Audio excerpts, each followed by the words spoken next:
ready to ride. Finally, some Saturday football. I don't know who's fired up about it, but I sure am.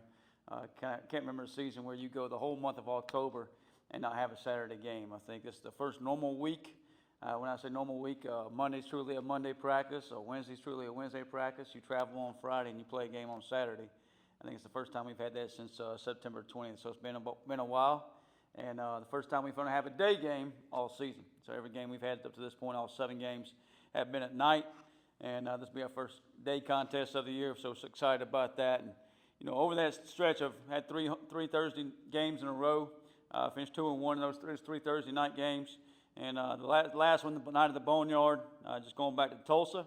I thought the offense performed really, really well. Had 568 yards total offense. You've seen those guys starting to come along. And it's about this time last year we saw the offense really go to work and doing that. And 268 rushing yards led by London Montgomery. It's nice to see him get going. Popped a long one in there, I think 50-plus yards. Certainly knew he had that in him, but to see that come out on game day. And another strong performance by Caton, over 300 yards again, passing the ball. Anthony had a couple touchdowns, hit it down the field a couple times, stretched the field. Nick Massey was Special Teams Player of the Week following the Tulsa game, and had a strong performance. Mike Wright, you saw him in several different spots out there, offensively, receiver, running back, quarterback, and then defensively got him on the field as well. So he's starting to, be a guy that we can truly depend on in several areas, and a guy that we thought we would have there. Defensively, probably didn't perform to our standard or the standard we set here early in the season, but I thought overall they did the things we needed to do to win a ball game. They continued to up front, especially to, push the pocket around, make some tackles for loss. I think we had 10 TFLs and 5 sacks. Preston Carr and Ryan Rosenberg kind of leading that group up front. So seems like forever ago since the Tulsa game. I think we got 16 days between the Tulsa game and the Temple game here. So during the bye week, we just spent some time on making sure we reset, recovery, refreshing, kind of get back to being healthy and those type of things. Not only physically, but just kind of mentally reset too. So took some time away, but did practice last week, practice last Monday, Wednesday, and Friday. Took some time off this past weekend, and then got back to being ahead today. And I think the advantage you have in a bye week is you can work ahead of your opponent. You're really focused on your next opponent, where your opponent, in this case Temple, was really focused on their opponent, Tulsa. So they're kind of their first day of work is yesterday or today of looking at us, and we've had a whole week to look at them. So that's played a big advantage for us. But Temple is a very, very good football team. Could easily, they're 5-3 right now, I believe. Could easily be 6-2. Had a chance to beat Navy, an undefeated Navy. Scored at the end of the game. If they probably just, put the ball in the middle of the field and kick a field goal, they probably win that football game. And they're sitting here, already bowl eligible in the top of our conference. Offensively, they're averaging 33 points a game, about 175 on the ground, about 216 in the air. The most impressive thing is their turnover margin this season. They've only turned the ball over one time all season. The quarterback has 0 interceptions, and they've only had 1 fumble. And then on the other side of the ball, they've gained 11, so done a pretty good job with that. I think offensively, Evan Simon, quarterback we played against last year, he's a veteran. He's a transfer from Rutgers. I believe he's a 5th-year senior. Is doing a really good job of commanding that offense, operating the offense, not only making good decisions with the football in the air, but I think in the ground game too. He's adding to that with his legs, whether it be in the scramble or just the zone read type stuff. He's pulling the football down and doing some good things with it. The tailback, I think he just went over 3,000 yards, Jay Ducker, 3,000 yards in his career. He does a really good job. He's got 5'10", 210 pounds. Thick kid in there, does a really good job on the inside zone, mid-zone plays, and had some big runs throughout the season. The backup had a big run Saturday as well, and Hunter Smith. I think the tight end is probably one of the best tight ends we've seen this year. I think Tulsa had a really good tight end. This kid might even be a little better. He's bigger. He's listed at 6'6", 265. I think he's caught about 25 balls this year and doing a really good job. And then number 11, Hollowayne had 3 receiving touchdowns on Saturday against Tulsa. So on the defensive side of the ball, it's led by Brian Smith, the defensive coordinator. I thought he was at Rice previously and gives you different multiple looks, 4 down, 3 high safety, and doing some things there. He's holding opponents to 189 yards in the air. So obviously, Caton's doing a really good job in the air right now, throwing the ball around. But they're giving multiple looks, doing some things over there defensively. I think the pass rusher up front for them is Cameron Stewart. We got to keep an eye on and know where he's at in some passing situations. Then in the special teams game, their place kickers got good range. They attempted a 61, 62-yard kick against Georgia Tech, just fell short. He had a 53 or 54-yard field goal this past weekend in Hardin. And then their punter, I think he's one of the best punters in our league, and did a really good job of pinning Tulsa deep inside the 5-yard line twice this weekend. And then return man, number 17, Bermudez, is explosive back there. I think he has a big return against UTSA. I think that one had a penalty flag on it. Got a little loose for about 10 yards this past weekend against Tulsa, and then has some big returns against Charlotte. I think he's averaged about 15 yards in return. So, all in all, a very good football team. Coach Casey Killer is, a veteran at this thing. He's been around a long time, does a heck of a job, and just really has turned that whole program around up there. Has gotten excitement back in, got those guys playing hard, and respect the heck out of what he's done up there in a short amount of time. And certainly we got to, have our A game ready to go and be ready to ride and play our best football this season. So looking forward to it. Looking forward to back to a Saturday game and looking forward to a day game. So this time we'll go with any questions.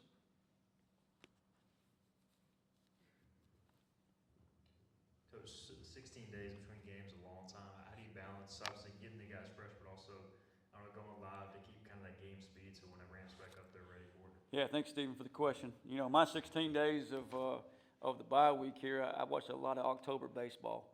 I don't know how that went for you, but for me, I thought it was pretty good to see Tracy Savage and Hoffman and those guys really dealing and getting to the World Series. I know it was a heartbreaker for you, so I apologize, but I think we're all, as Pirate fans, pretty happy about it and enjoying watching that. But yeah, I think you have 16 days off, and the big challenge is to make sure you're recovery, refresh, reset, all those things. But when you go out to play, it's not like you haven't played for 16 days. You're picking up back where you left off. And I think some of that is resetting and refreshing and making sure you are, back in that mode. And then we just got to, foot on the gas. It's a normal practice week. Make sure we're going to practice some physical. Make sure we're practicing fast, and make sure we're preparing to win. Make sure we're earning the right to win. No different than any other week. So you'll do some good things like normal. I think the best thing we've done is get ahead of ourselves a little bit and have time to do that and still, staying fresh. And, come Saturday, we got to make sure we're ready to go, foot on the gas, start fast. Coach, Temple's a team that's put some points on the board this year. Defensively, what are kind of the keys to stopping that attack? Yeah, I think they're averaging about 33 points a game, and I think it starts with the run. I say it starts with the run game for them. They've done a really good job of that throughout the season. But Saturday, they hit it through the air. They're explosive plays down the field, and I thought they took more shots down the field. After a made first down or in the shot zone, he's putting the ball down the field. So we got to do a good job staying on top of those receivers and having a plan for that. And then at the same time, make sure we shut down the run game. So they're a very balanced attack and doing a better job, especially later in the season here, of doing that.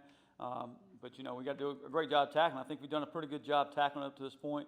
I think that running back's a load, and the quarterback certainly can pull and hurt you. So we got to be sound in our responsibilities and certainly stay on top of the pass game at the same time.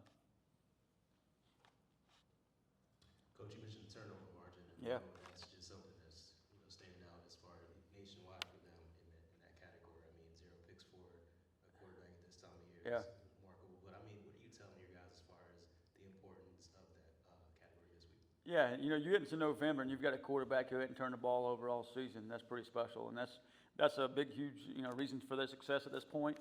And only one fumble. They put the ball on the ground a few other times. Just they do a good job of swimming to the ball and recovering it and knocking it out of bounds. I think Simon did that on Saturday. But for us, it's about playing the way we want to play. And we always talk about focuses on us, how we do things, how we operate, and it still is. I think if we'll go play the game we want to play, and the way we want to play, we can help force turnovers, and that's kind of been the case throughout the season. And we got to do a better job of just punching at the football. The ball's in the air. We got to do a better job of going and getting it. He doesn't put it in harm's way, but you got to put him under pressure situations. And if you can get a lead on a team like this, then you force him to be a little bit more of a drop back pass. A lot of his pass game is play action, throwing wheel routes out of the backfield, or wide tight end hides going back, or a quick game. So he doesn't really have to sit back there and drop back pass. If you could make him sit back there and get him in 3rd and long, or a situation where they're behind the game, and make him sit back there and drop back pass, then you get a pass rush in the face, and maybe you force him to put a bad ball in the air, and you have a chance to go pick one off. So all those things kind of play in a factor, and it's not just about what your defense and how they're going to create turnovers, but how your team is going to stress the other football team and put them in situations where they can be careless with the football. Coach, around this time last year, you were preparing for Evan Simon. You're doing that again. What have you seen on film this year that has set him apart from the player he was a year ago? Yeah, a year ago we knew about Evan and knew about, Temple. Obviously, I think the biggest focus was on keeping our team together and make sure we played with great effort and great energy. And what you've seen Evan grow is just the decision making that he's done over the last year and taking care of the football. Those are the two biggest things. And you see him use his legs more. You didn't see that a year ago. You didn't know how good of a runner he is, and he's certainly shown that. Whether it's, just drop back and pass and it's not there, tucking the ball down and taking care of it and taking off, or in the zone read game, it's pulling it when a defensive end or whoever the quarterback player may be doesn't keep his shoulders square or does a poor job of squeezes too far, he'll pull and out leverage you on the perimeter. So he's done a really good job of that, and I think that's what they've done offensively, what Coach Keeler's doing offensively, and Tyler doing up there is just kind of fit Evan, and they're definitely playing to their strengths right now.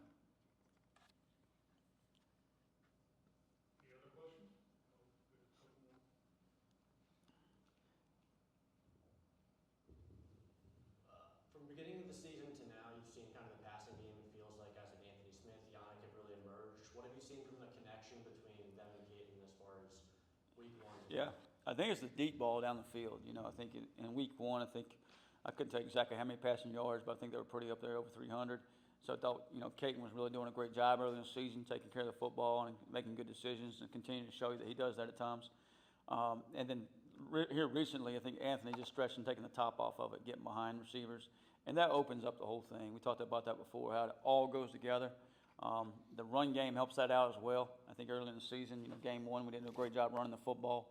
And we kind of, progressed throughout the season. That's not just the running backs doing a better job of seeing it or hitting it, but also the old line playing together. I thought Panda did a great job of just in there as another guy in there, kind of playing along.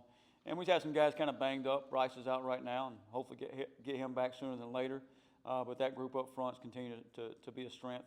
And we got to continue running football against Temple as well. So all that kind of goes together. The fact that Anthony's kind of connecting with those guys down the field and putting it on Anthony, just giving him a chance to go run under it and getting those guys behind those guys kind of helps open up the short intermediate game as well as the run football, rushing the football as well. Coach, with Josiah Robinson, he's obviously been through a lot of injuries Yeah. prior to this. What's it been like kind of seeing him come to his own this year after waiting his time? Yeah, all those guys like that, and JR is just a perfect example of guys that kind of, they battle through injury throughout their career. They get caught maybe down the lineup after they had an injury or two. They're a 3 or a 2, don't get as many reps. And all of a sudden, Josiah, he's a starter for us right now and playing his tail off and playing hard. Doesn't really say much. He just goes to work every single day and, playing physical in there and doing a good job. So just happy for him and happy for so many others. Zay McGyver's still kind of battling back right now, but hopefully get him back soon and he can kind of add to that D-line room. If you go back to game one, I thought he probably outplayed everybody in the D-line room and certainly been missing him. So hopefully have him back soon. He's definitely trending that way. But JR has been a bright spot. And, obviously last game I think was the first game we were out without Rashid. Reason at corner. Hopefully have him back end of the season here. But some other guys I thought stepped up, did a good job out wide, and kind of continue to do that by committee. So all those older guys, just battling around, kind of earning their right to play, earning their reps, and then taking the advantage of them. And it truly is next guy up, next man up. We talk about selfless guys all the time, and I think if you look at J.D. Lampley, is a guy that started on the edge early in the season. We've had to move him inside, and he's doing whatever he can do to help the team.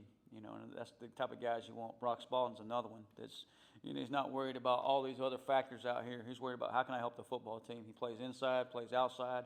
He runs the football. He blocks on the perimeter. He chases the football. Panda just mentioned, selfless, chases the football. And those are guys, they can be contagious.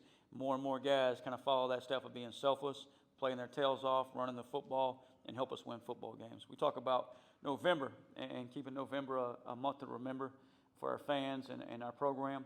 And it really just starts, we talked to our team this morning, it starts about how we do things and doing the little things better than anybody else and the way we prepare. And we got to continue to do that every single day. This time last year, we talked about focusing on each day, making that the most important day, and winning the day each day. And it's really no different now. And that's how you win on Saturdays. It's win on Mondays, win on Tuesday, win on Wednesday. So we got to be locked into that all week and do a great job of preparation with that. Coach, you mentioned earlier you see multiple different fronts from this team, and as you Yeah. mentioned, you banged up on the offensive line side of things. How important has these 16 days been to Yeah, I think, the good thing about this point in the season, you've seen a little bit of everything. You've seen the three high safety look from Coastal early in the season. You've seen an odd front, throughout the season as well. You've seen even mostly from Tulsa. So you've seen some variations there. They're going to package some things up, roll some guys in and out, and do a really good job with it. So at this point in the season, though, you've seen the looks. You can coach off, hey, it's the same as what you saw in the Coastal game. Hey, it's the same as what you saw in the Tulsa game. Hey, it's the same as what you saw, back in Army games. So all those kind of add to it. Obviously, each and every week you expect defenses to be better and better, and certainly Temple is. So it does help with that, and some recall there, and kind of moving forward with how we do things. So, but at the same time, you're looking at all those three different packages and really different looks. It does give you time to prepare for those looks. Seen some more trickery on special teams in games this year than previous years. Just how important has it been to get creative on that side of the ball? I think it's just who we are, what we're about, and not just special teams, but offensively, defensively. We always want to be attacking. We always want to be an aggressor. We always want to go get it and put our foot on the gas, whatever it may be. Well, defensively, like for me and Coach Aldridge, that's like, hey, let's go put pressure on them. Let's go have 10 TFLs. Let's go have 5 sacks. And you can't do that by not bringing pressure, or not bringing guys, or not playing vertical up the field. Offensively, we want to hit big plays down the field to Anthony Smith. Well, you can't do that if you're not going to take shots. And you can't put a defense under stress if you're not going tempo and do some things like that, or motion and formation and speed huddle breaks and all those type of things. So the special teams just fits into that. How do we want to take advantage of the other football team and help us win football games? Be aggressive on special teams, whether it's a surprise onside kick, a little pop pass, whatever it was, against Tulsa and Tulane there, or if this is a fake looking back at game one. So all those things kind of help play a factor in who we want to be and be aggressive, and maybe puts the other team in kind of reaction mode. We definitely don't want to react; we want to attack. So that's just kind of our mindset in all three phases and how we want to be as a football team.